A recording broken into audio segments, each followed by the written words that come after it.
ఇవేమీ అక్కడ కనిపించట్లేదు అంటారు. ఇదంతా అపోహ మాత్రమే.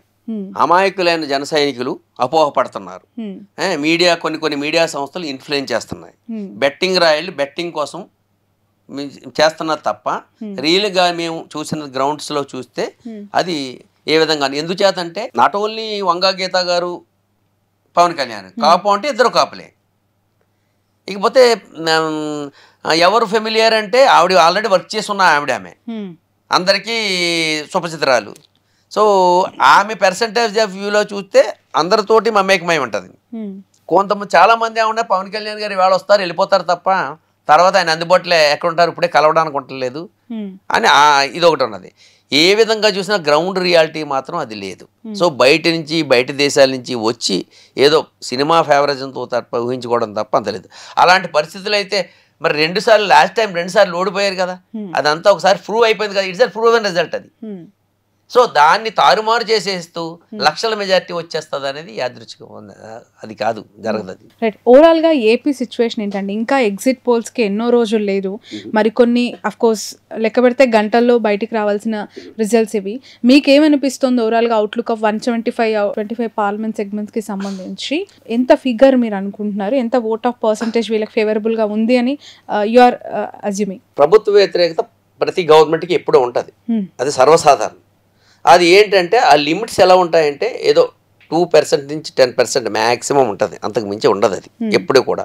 ఎక్స్ట్రీమ్ ఇన్సిడెంట్స్ ఏమైనా జరిగితే తప్ప ఏముండదు. ఇప్పుడు గవర్నమెంట్లో అలాంటి అపోహలు తప్ప అంత జరిగినవి ఏమీ కనిపించట్లేదు.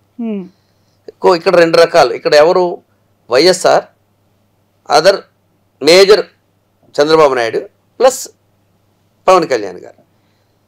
లాస్ట్ టైం ఓటు బ్యాంక్ ఎంత వచ్చిందంటే 50.5తో వైఎస్ఆర్ గవర్నమెంట్ 151 సీట్స్తో ఫామ్ చేసింది. 39.5తో టీడీపీ, జనసేన 5.5, బీజేపీ 1%, కాంగ్రెస్ 1%, అదర్స్ ఒక 3% ఇట్లా సీట్స్ వచ్చినాయి అప్పుడు. ఇప్పుడు వీళ్ళు ముగ్గురు ఎన్డీఏ కలిస్తే 46% అవుతుంది. అంతకుముందేమో 50.5% ఆడదండి. ముగ్గురు కలిపినా కూడా 46%. మీరు అనొచ్చు ప్రభుత్వ వ్యతిరేకత ఉంది కదా, తగ్గిపోతుంది కదా అని. ఎస్, 10% తగ్గిపోతుందని అనుకుంటే 50లోంచి 5% తగ్గితే మీరు అన్నట్టుగా ఏమవ్వాలి, ఈ 46కి యాడ్ అయిపోతే 51 అయిపోవాలి. కానీ ఇక్కడికి వచ్చేటప్పటికి ఏమైంది, ప్రభుత్వం చేసిన మంచి పనులు కొన్ని చాలా కనిపిస్తున్నాయి. ఏది ఆల్రెడీ ఓటు వెయ్యని 46% వాళ్ళకు కూడా చాలా మంచి పనులు కనిపిస్తున్నాయి. అంతకుముందు ఆయనకి తెలీదు జగన్ వచ్చి ఏం చేస్తాడు అనేది. ఆయన వచ్చి ఏం చేశాడు, చాలా సంక్షేమ పథకాలు పెట్టాడు. లేడీస్ని ఆకట్టుకున్నాడు ఆయన, బీసీస్ని ఆకట్టుకున్నాడు ఆయన. అందరికీ సంక్షేమ పథకాలకి క్యాస్ట్, క్రీడ్, రిలీజన్, పార్టీతో సంబంధం లేకుండా అందరికీ అందుబాటులో చేశాడు. సో అందుచేత మేము ఓటు మళ్ళీ ఈ 46%లకు 5%, 10% తిరిగేయడానికి అవకాశం ఉన్నది. సో అల్టిమేట్ గా చూస్తే ఏ విధంగా చూసినా ఎస్, ఇక్కడ ఏమైందంటే బీసీసు, ఎస్సీసు గవర్నమెంట్ ఫేవర్ గా ఓట్ చేశారు. గ్రౌండ్ లెవెల్లో చూసింది అది, ఇది అందరూ ఒప్పుకోవాల్సిందే. అలాగే ఫార్వర్డ్ క్యాస్ట్లు అపోజ్ చేశారు. అది రీజన్స్ ఏమైనప్పటికీ రకరకాల రీజన్ చెప్తారు. ఫార్వర్డ్ కాస్టల్ ఏం చెప్తారు, రోడ్లు వేయలేదనో లేకపోతే ఏదో డెవలప్మెంట్ లేదనో వాళ్ళు చెప్తారు. వీళ్ళేమో చెప్తారు, మాకు అన్ని అందున్నాయి, మాకు సంక్షేమం అందింది, మీరు రోడ్లు వేసుకుంటారా, మీరు డెవలప్మెంట్ తర్వాత ముందు మాకు తినడానికి ఉండడానికి పెట్టుకాడు, అన్ని జగన్ ఇచ్చాడు, ఆయన అన్నీ నిలబెట్టుకున్నాడు, మళ్ళీ రేపు పొద్దున్న చంద్రబాబు వస్తే ఆయన తీసేస్తాడేమని భయం కొద్దీ వీళ్ళు. ఇక్కడ మనం చూడవలసింది ఏంటంటే పర్సెంటేజ్ ఆఫ్ ఓటు ఎవరు వేసారనేది. సో ఆ పర్సెంటేజ్ ఆఫ్ ఓటు ఎవరు వేసారని చూస్తే ఇన్క్లూడింగ్ రెడ్డిస్, అంటే రెడ్డిస్ కుల పార్టీల కింద విడిపోయినాయి కాబట్టి జగన్ గారు రెడ్డిస్ అని అనుకుంటే అటు 7%, కమ్మాస్ 5% అటు ఉంటే 60% బీసీస్, ఎస్సీస్ అంటే 35%, 23% SC ST, 27% BCs, 10% minorities Muslims plus 7% Reddys, 67% Jagan గారికి వైపు మొగ్గు చూపినట్టుగా కనిపిస్తుంది.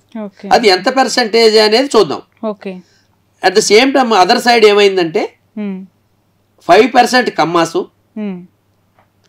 20% కాపులు, 8% అంటే బ్రాహ్మిన్, రెడ్డి, బ్రాహ్మిన్, వైశ్య, వెలమారాజు, అదర్ ఫార్వర్డ్ కాస్ట్లు జగన్ కూటమి వైపు మొగ్గు చూపినట్టు కనిపిస్తుంది. అంటే ఏంటి, 33% ఇటు, 67% ఇటు. సో ఇప్పుడు మనం డిసైడ్ చేయవలసింది ఏంటంటే పర్సంటేజ్ ఆఫ్ ఓటు ఎవరు మొగ్గు చూపారు అనేది చూస్తే అది జగన్ వైపే, గవర్నమెంట్ వైఎస్ఆర్ వైపే కనిపిస్తుంది అది. ఓకే. ఈ లాస్ట్ మినిట్లో పిఠాపురంలో జగన్మోహన్ రెడ్డి గారు వంగా గీత గారిని పక్కన పెట్టుకొని ఆవిడని గెలిపిస్తే డిప్యూటీ సీఎం అని అన్నారు కదా, ఆ డిప్యూటీ సీఎం అనే వర్డ్ ఏమైనా కదిలించిందంటారా? అంటే నెగిటివ్లో సరే ఈసారికి పవన్ని గట్టెక్కిద్దాము, వేసేద్దాంలే ఈసారికి అని అనుకున్న వాళ్ళ మూడ్ని ఏమైనా మార్చిందంటారా? అది ఎలా మారుస్తుంది? ఎందుకంటే ఇప్పుడు అది ఇంకా ఫేవర్ కదా ఆమెకి. ఆమె అయితే డిప్యూటీ సీఎం అయితే అంత పని చేస్తుంది. అయినా పవన్ కళ్యాణ్కి ఏమి డిప్యూటీ సీఎం అని ఎక్కడ అనౌన్స్ చేయలేదు. అంతవరకు పవన్ కి వేద్దామని అనుకున్న వాళ్ళు ఈ డిప్యూటీ సీఎం అనగానే ఏమైనా మారిందా? ఎంతో కొంచెం ఉండొచ్చు. అంటే ఒరిజినల్ గా వాళ్ళకి మైండ్ సెట్ ఉంటది ఇంత అని, కొంత మారితే మారచ్చు. ఓకే, ఆమె దగ్గర ఉంటది, అంతా చూసుకుంటది అని ఫీలింగ్ ఉండొచ్చు. అది ఎంత అనేది చెప్పలేము. డెఫినెట్ గా కొంచెం ఉంటది. ఎందుకంటే గెలిస్తే పవన్ కళ్యాణ్ గారు ఆబ్వియస్లీ ఎమ్మెల్యేగానే ఉంటారు. అది దాని మీద నమ్మకంలో చెప్పలేదు, వాళ్ళు ఉంటారని కూడా అనలేదు ఆయన. సో ఇలాంటి ఫ్యాక్టర్స్ ఉంటాయి అక్కడ. అది సో నేనేమంటానంటే 100% ఈయన గెలుస్తాడు, ఈయన ఓడిపోతాడు అనే దానికంటే కదా ముఖ్య ఉద్దేశం ఈ 4 రోజులు ఎలాగూ నిక్షిప్తమై ఉన్నాయి. ఈ 4 రోజుల్లో బెట్టింగ్ల కాసు మాసిపోవద్దని, ఎస్పెషల్లీ పిఠాపురం మీదే క్రేజీతో అయ్యో పవన్ కళ్యాణ్ మీద నేను కాశాను.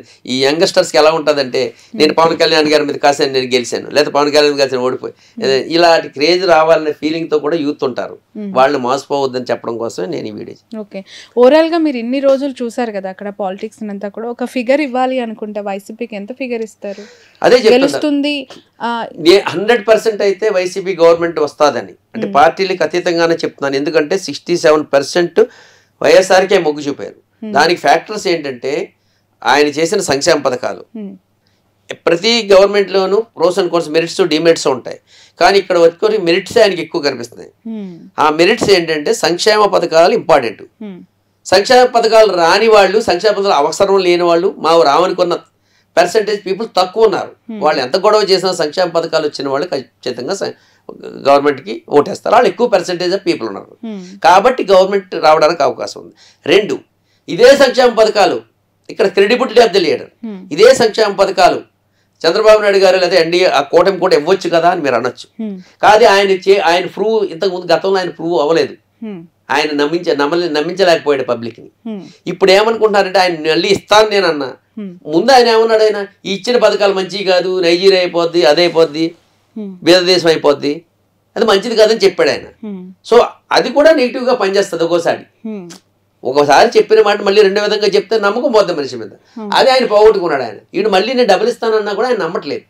ఉన్నదే పోగొట్టుకోవడం కంటే ఆయన వస్తాదనే దానికంటే ఎందుకనే ఉండదు. సో నా ఉద్దేశం అయితే ఈ ఎంత ఇన్ఫ్లుయెన్స్ చేసినప్పటికీ అపోజిషన్కి ఆ స్ట్రెంగ్త్ రాలేదు. ఓకే, ఉన్న గవర్నమెంట్ దించేటంత స్ట్రెంగ్త్ రాలేదు. దట్టు వాళ్ళ పర్సంటేజ్ ఆల్రెడీ హై ఉంది. అండ్ బీసీసీ ఎస్సీసీ కలిస్తే కూడా ఓటు బ్యాంక్ పర్సంటేజ్ వాళ్ళ ద్వారానే ఎక్కువ వస్తుంది. సో ఏ ఫ్యాక్టర్లో చూసినా వాళ్ళు గవర్నమెంట్ ఫామ్ చేస్తారన్నారు. ఎడ్జ్ అయితే వైసీపీకి 100% ఉంది. ఆ ఎడ్జ్ ఎంతైనా ఉండొచ్చు. అది గతంలో అనేక సర్వే సంస్థలు ఏవైతే వైసీపీ అధికారంలోకి వస్తాయని చెప్పారు, కేకే సర్వేస్ అని చెప్పి కొంత అథెంటిక్ గా ఉండింది వాళ్ళది గత 2019 ఎలక్షన్స్ లో ఇచ్చిన. ఇప్పుడు వాళ్ళు కూటమి అధికారంలోకి వస్తుందని చెప్పారు. ఎలాంటి లెక్కలతో చెప్తూ ఉన్నారు అంటే మెజారిటీ ఆఫ్ ద ఏజెన్సీస్ కూడా కూటమి వస్తుంది అని ఎంత స్ట్రాంగ్ గా చెప్తూ ఉన్నారు, వైసీపీ వస్తుందని అంతే స్ట్రాంగ్ గా చెప్తున్నారు. మనం ఎందుకు ఎడ్జ్ వైసీపీకి ఉంది